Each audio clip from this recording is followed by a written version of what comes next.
Nah, ini ada Ya, pertanyaan lagi, Bli. Misalnya, monggo, monggo. kita sudah investasinya banyak, mungkin sudah Ya, ratusan juta, dan ya, kita investasikan nggak hanya sebulan, 2 bulan, mungkin betul bisa sekali.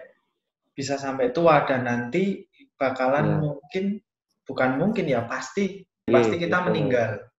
Nggih, heeh. Nah, bagaimana caranya ahli waris saya, mungkin anak Hmm. saya itu bisa mengakses akun yang saya punya. Artinya saya meninggalkan saham yang banyak ini, bagaimana anak saya bisa mengakses nanti?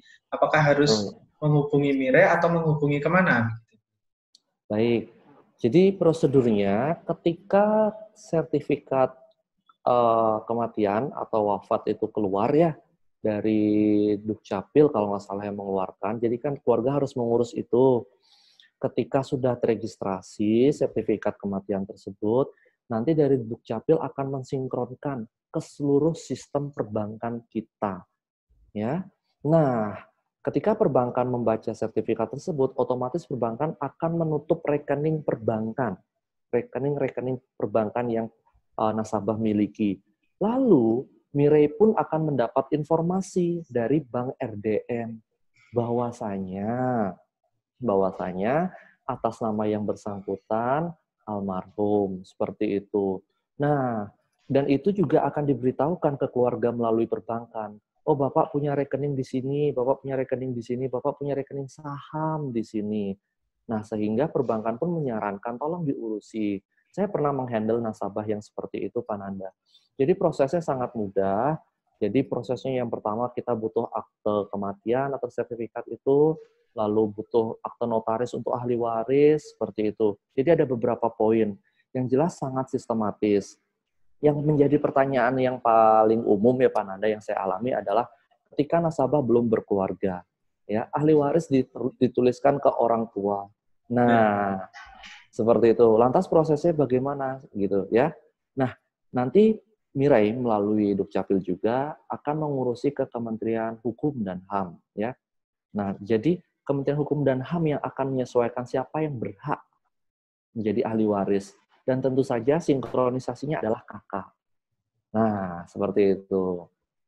Jadi, ketika yang memiliki rekening saham almarhum, dalam keadaan sudah memiliki keluarga, tapi nama keluarga tersebut belum ditulis di account.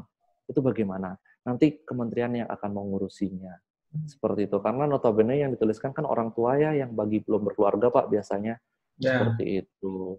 Tetapi Jadi, nanti lain cerita ketika yang memiliki rekening almarhum tetapi belum memiliki keluarga, orang tua yang dituliskan oleh si pemilik rekening juga almarhum dalam keadaan seperti itu, yang dihubungi keluarga terdekatnya. Gitu. Jadi nanti melalui Mirai akan menghubunginya seperti itu. Jadi setelah monggo, jadi bagaimana? intinya ahli Hmm? waris bisa berkomunikasi saja lah dengan Mire tentang Ya, syarat-syarat dan ya. detailnya itu, intinya pernah terjadi dan bisa diurus dengan mudah, begitu ya, Bli? Bisa diurus dengan mudah. Kita tidak pernah meribetkan prosedur tersebut karena itu semua sudah sifatnya hak nasabah ya.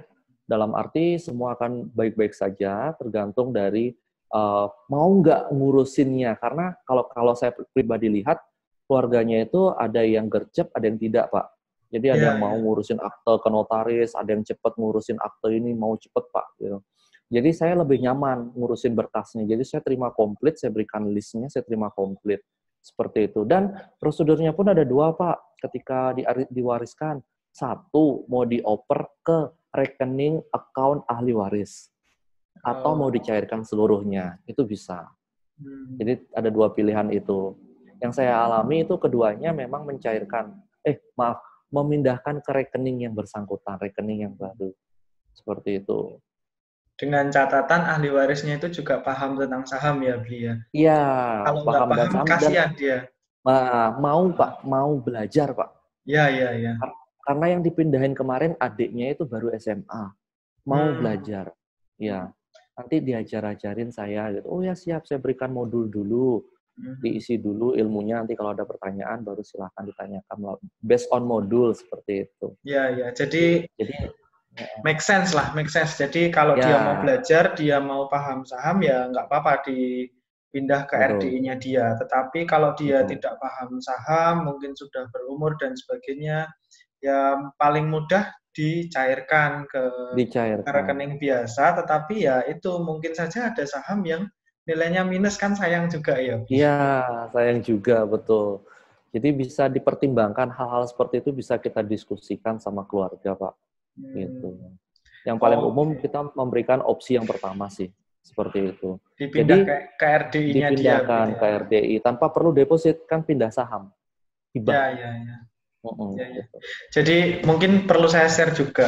Saya memiliki akun rekening dana investasi itu di Bank Mandiri. Jadi saya punya akun Bank Mandiri itu 2. Yang satu tabungan biasa, nah yang satunya RDI. Jadi dalam aplikasi Bank Mandiri di mobile app, di handphone saya itu mobile app-nya satu, tapi saya memiliki 2 rekening. Yang satunya untuk RDI, yang satunya untuk biasa begitu. Ya, nah, yang untuk membeli saham itu yang RDI. Kalau kita mau top up, kita mau nabung saham setiap bulan gitu ya, kita transfer dulu ke RDI-nya itu, mungkin nunggu sekitar 1 jam baru sampai dan bisa kita belikan saham. Begitu ya, Beli ya? Ya, betul sekali. Ya, jadi di beberapa bank yang saya tahu sih semua m-banking sudah tersinkron, Pak. BCA juga seperti itu. Jadi sudah ada, jadi ibaratnya bukan abal-abal lah, karena semua sudah jadi satu kesatuan. Ya, jadi RDI itu nggak hanya ada di Bank Mandiri, tidak hanya di BCA, tapi mungkin ada di beberapa bank yang sudah nasional itu ya, Beli ya? Iya, betul. Kalau Mirai pribadi itu bekerja sama dengan BCA, Mandiri, CIMB, dan Permata. Oke. Baik, Bli, saya rasa informasinya sangat bermanfaat dari bagaimana cara membuka akun rekening saham, lalu saat mungkin kita wafat, nanti ahli warisnya bisa mengurus dengan baik, begitu. Mungkin sebelum saya tutup videonya, ada satu hal yang ingin disampaikan, Bli, silahkan. Baik. Buat rekan-rekan yang notabene mahasiswa atau mahasiswinya Pak Nanda yang menonton video ini, saran saya jangan takut untuk berinvestasi saham.